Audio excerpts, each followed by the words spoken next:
Nous célébrons le grand mystère, le très grand mystère du Sacré-Cœur de Jésus. Ce mystère du Sacré-Cœur mérite qu'on s'arrête un instant pour contempler ce qu'il nous révèle, parce que le Sacré-Cœur est le paradigme. Le Sacré-Cœur est la clé de lecture. Le Sacré-Cœur est la porte d'entrée dans le grand mystère de Dieu, dans le grand mystère de l'homme, et surtout, dans le grand mystère de la relation unique, de la relation toute particulière, toute mystérieuse de l'homme, de Dieu avec sa créature préférée qu'est l'homme. C'est ce mystère que chante, que célèbre le psaume 8 en disant « Qu'est-ce que l'homme, Dieu, pour que tu penses à lui? À peine le fis-tu moindre qu'un Dieu, le couronnant de gloire et d'honneur, et tu as mis toutes choses à ses pieds. Tu lui as ouvert ton cœur, tu lui as ouvert tes trésors. » C'est ce grand mystère que nous célébrons aujourd'hui. J'ai rencontré quelqu'un il n'y a pas longtemps qui m'a dit « Vous êtes prêtre et vous êtes moine catholique ?» J'ai dit « Oui. » Il m'a dit « Je vous plains. » Je dis « Pourquoi ?» Il m'a dit « Parce que l'ère du poisson est révolue. Nous sommes dans l'ère du Verseau. L'ère du poisson est finie. Jésus-Christ, c'est fini. » Je lui ai dit « Vous savez, Jésus-Christ, ça n'a même pas encore commencé.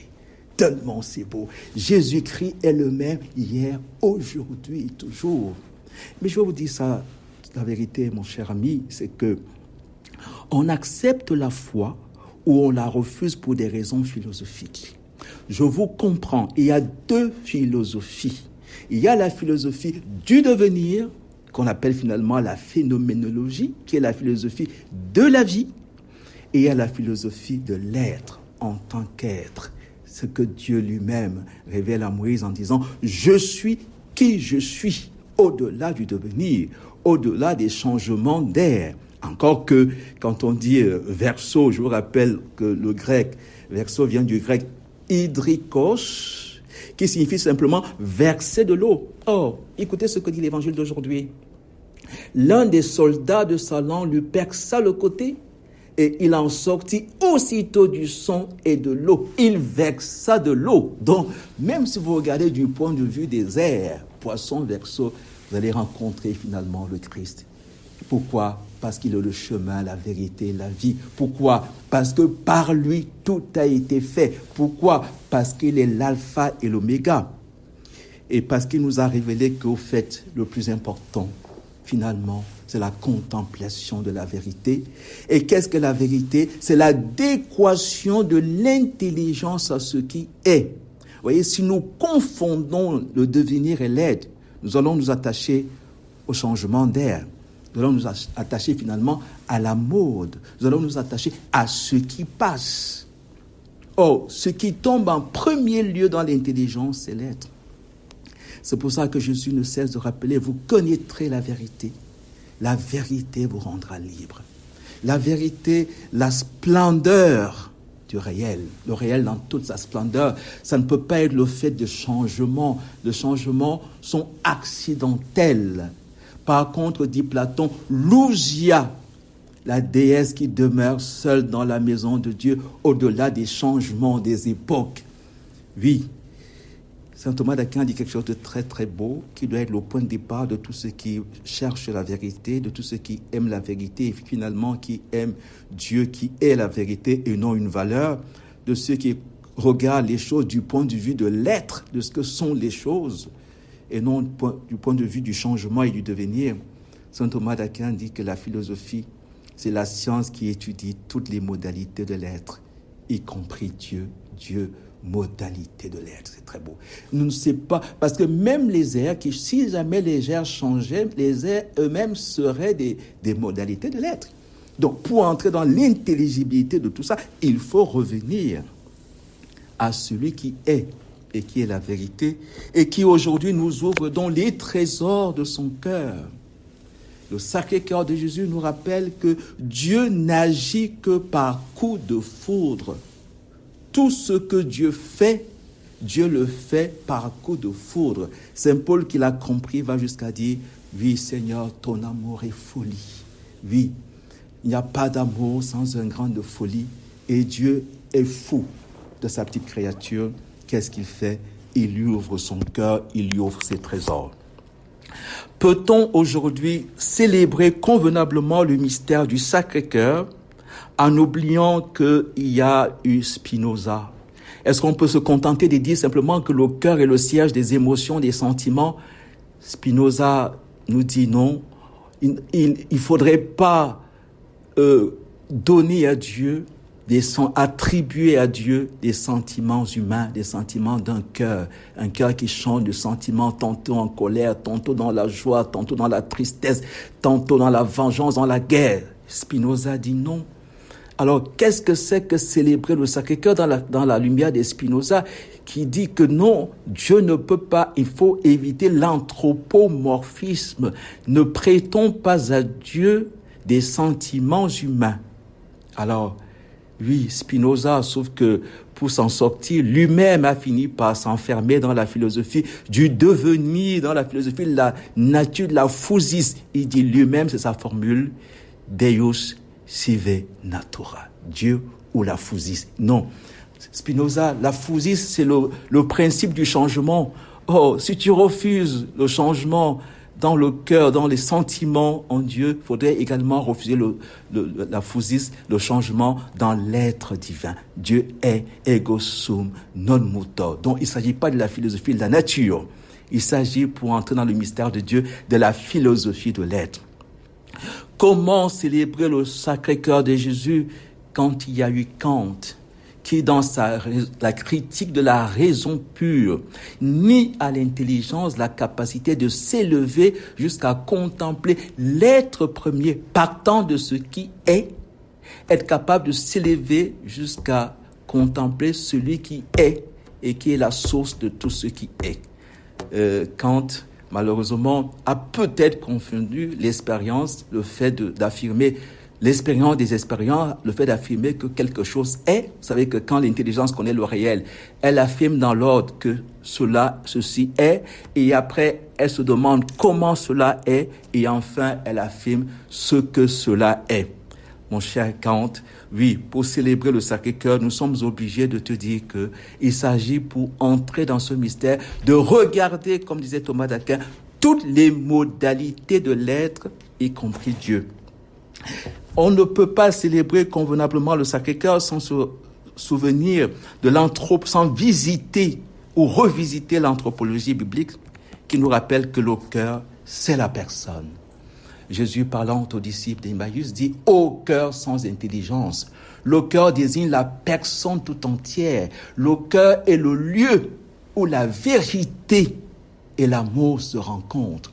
Amour et vérité se rencontrent. Voilà la personne. J'aime bien cette étymologie de la personne, percée, celle qui agit par elle-même, celle qui agit, qui a atteint le sommet où se rencontrent l'amour et la vérité.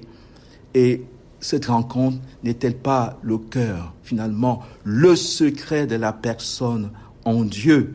Et cette personne en Dieu, par excellence, c'est la personne du Père. Celui donc qui va nous manifester le Sacré-Cœur nous dit qui est le Père pour nous. Qu'est-ce qu'il nous dit? Si on avait le temps, on regarderait ça à travers toute la Bible, tellement c'est émouvant. Il faudrait, pour célébrer cette solennité du Sacré-Cœur, relire le Cantique des Cantiques en se souvenant du Père, en écoutant celui qui est fou d'amour pour nous, comme le Père dans la parabole de l'enfant prodigue, fou d'amour pour son fils qui court le rencontrer, le couvrir de baisers, qui ne l'accueille pas comme il souhaiterait le fils, comme un serviteur. Il l'accueille même plus comme un fils parce qu'il n'a plus de part, mais il l'accueille comme un roi, il donne les attributs royaux, et mieux, il l'accueille comme un Dieu, il sacrifie le veau dont parle le fils aîné en rentrant des champs. Oui, ton père a sacrifié, lui dit le serviteur, ton père a sacrifié le veau parce que ton frère est venu. Le Sacré-Cœur de Jésus, c'est l'amour du Père, ce Père qui a tant aimé le monde. Parler de personne en Dieu, c'est finalement contempler le Père. Parler du célébrer le Sacré-Cœur, c'est célébrer le Père qui a tant aimé le monde qu'il a donné son Fils unique. C'est le Père qui n'agit que par coup de foudre, qui donne tout à son Fils, et ce qui donne à son Fils tout l'amour qui est en lui, c'est finalement la personne du Saint-Esprit. Et le Fils, en retour, nous introduit dans cet amour que nous célébrons aujourd'hui. Dieu a tant aimé le monde qu'il a donné son Fils unique, dont le Père n'agit que par coup de foudre, et quand le Père agit par coup de foudre, il agit par connaturalisation. Dieu a tant aimé le monde qu'il a donné son Fils unique. Comme le Père m'a aimé, moi aussi je vous ai aimé. Célébrer le mystère du Sacré-Cœur de Jésus, c'est célébrer cette modalité, parce que le Sacré-Cœur nous dit la manière dont Dieu agit. Dieu agit par coup de foudre. Oui, il fait que le plus petit est celui qui contient le plus grand, Marie, Mère de Dieu. On ne peut pas célébrer le Sacré-Cœur cette année sans se souvenir que Paray-le-Monial, la ville du Sacré-Cœur de Jésus, est en jubilé. Et qu'est-ce que Jésus est venu dire à Marguerite Marie il y a 350 ans pour lui révéler ce secret du Sacré-Cœur? Il lui a dit, écoutez, et c'est peut-être là le point culminant de cette fête, il lui dit, je fais de toi l'héritière de mon cœur. Célébrer le Sacré-Cœur de Jésus, c'est célébrer l'héritage par excellence, le cœur de Dieu qui nous est donné. Le cœur de Dieu qui est confié à Marie-Madeleine, qui est confié à Marie, qui est confié à Jean, qui a reposé sur le cœur de Jésus à la dernière scène. C'est ce mystère d'amour que Dieu nous manifeste. Il nous ouvre son cœur.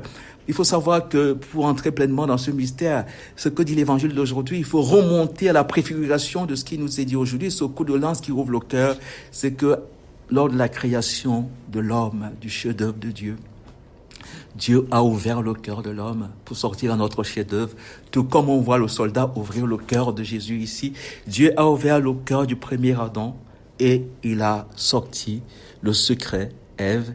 Aujourd'hui, c'est le soldat, comme jadis le Père, va ouvrir le cœur du Fils bien-aimé du Père pour que ce cœur verse l'eau, pour qu'il verse le sang et l'eau, le secret, et qu'il nous communique donc ce qu'il y a de plus extraordinaire en Dieu, qui est la modalité de l'amour selon Dieu.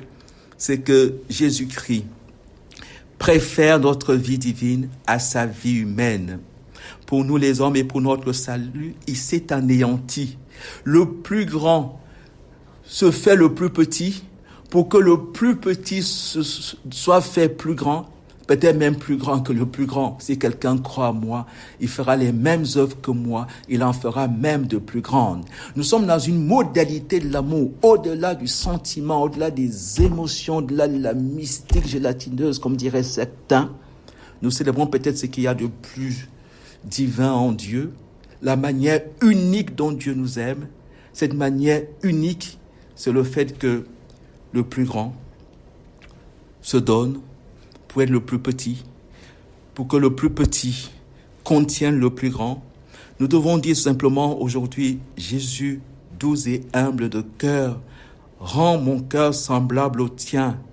Jésus veut faire de nous, de chacun de nous, le cœur de son Père et son propre cœur dans le monde. C'est peut-être ça, la conclusion de cette fête.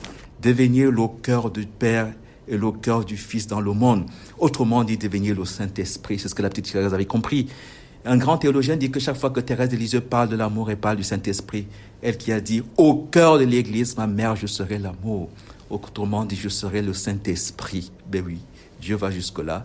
Et le Sacré-Cœur nous rappelle donc ce don, cette surabondance d'amour, cette gratuité de l'amour qui fait que le plus petit contient le plus grand. Dieu a tant aimé le monde et que Dieu n'agit que par coup de foudre. L'amour de Dieu, l'agir de Dieu est ce don gratuit. Il se donne comme pour n'être plus.